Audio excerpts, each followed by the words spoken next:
No, I did my high school had a theater department, and I did a musical when I was 16 or 17 and liked it. This is really cheesy, but like it just makes me feel like I'm more alive. So I went to college, Shenandoah, the musical, which no one knows. Yeah, beautiful music, but no one does it because it's like all guys. It's like almost an entirely male cast. Basically, I was a ham bone, and my mother was like, "You need to burn off some energy. Go sing for people." Yeah. Well, I think when in our lives, we are all taught as human beings to kind of control our emotions, keep ourselves together, be poised and collected. And when you see a musical versus a play, even, I think that's in a sense to what you're saying. It's the same sort of thing. You can let yourself go, and you feel clear and released in an emotional way. I did a musical in 8th grade called No Vacancy, a Christmas musical, and I played the innkeeper. One day during rehearsal, I dropped to my knees, and all the girls, and I knew instantly how I was going to get the girl. When I look back, I will always recall moment for moment. This was the moment. It's not like my rookiest thing, but the very first time I ever played Fiyero in Wicked was on the tour. And there's a lot of fog in that show, and there's like all these metal tracks and things like that. And I had to run on with this lion cub cage. And I just slipped and fell and just totally face planted. This theater of like 3,000 people just collectively go, like that. And the whole prop broke open. You could see like the dead puppet inside. It was pretty rough. That was pretty bad. I was out of the show. I was like in a motorized scooter for like 3 weeks after that. I like really hurt myself. But I finished the show. I did not leave the show. I like hobbled through the rest of the show.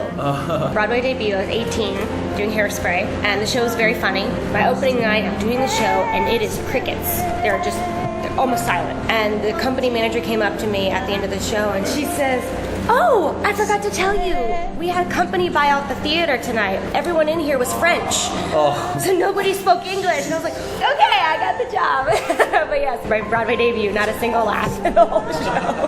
My first Broadway show was Jane Eyre, and I was the swing. And that set was 2 turntables, the one in the center and one there. And sometimes they would turn together, and sometimes they would turn opposite of each other. And you had to know how fast to walk to like step on the thing.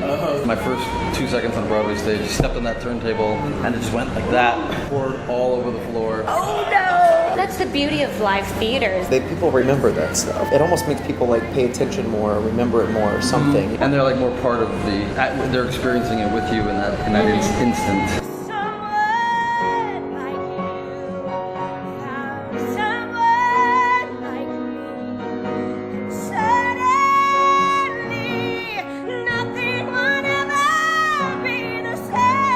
My voice personally lends more towards Frank's style. I love where, especially for Lucy, personally, I'm a little biased, but I think the lady songs for Jekyll and Hyde are just some of the best musical theater female contemporary songs out there. And I'm thrilled to sing the songs and represent Frank's work in Korea, so I'm excited. Very excited. I think the thing I love about Frank's music is that it's just so open-hearted. We teched. We had our 10 out of 12 on September 11th, and then opened the show on September 12th, 2001. I still, to this day, never has theater been as important as it was for the run of that show. And his music was just so perfect for the tenor of the audience at that time. It was just unabashed, just good, and people could just forget for a second and just get lost in the sweep of that music. So I've always loved Frank's music. I remember the first time I met Frank, and he was like, "Sing a country song for me," because I'm from the South and I grew up with country music, and he was like, "You've got to sing stuff from the Civil War," and he can cross genres so well. The fact that we get to do that in a theatrical setting where there's all the drama, it's not just a song, there's all this attached to it. That's like kind of what I live for. Honestly, that's why I like doing theater. It's the feeling of being alive, filled with evil but truly alive.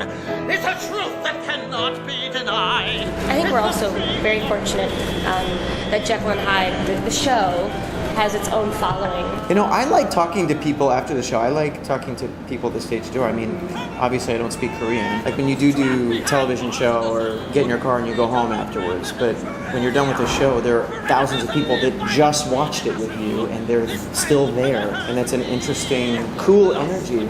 I mean, I think with the score, it does so much of the work for you. Just open up your throat and try to match the passion of the score, and let the wave of the score just do the work for you. What a feeling to be so alive!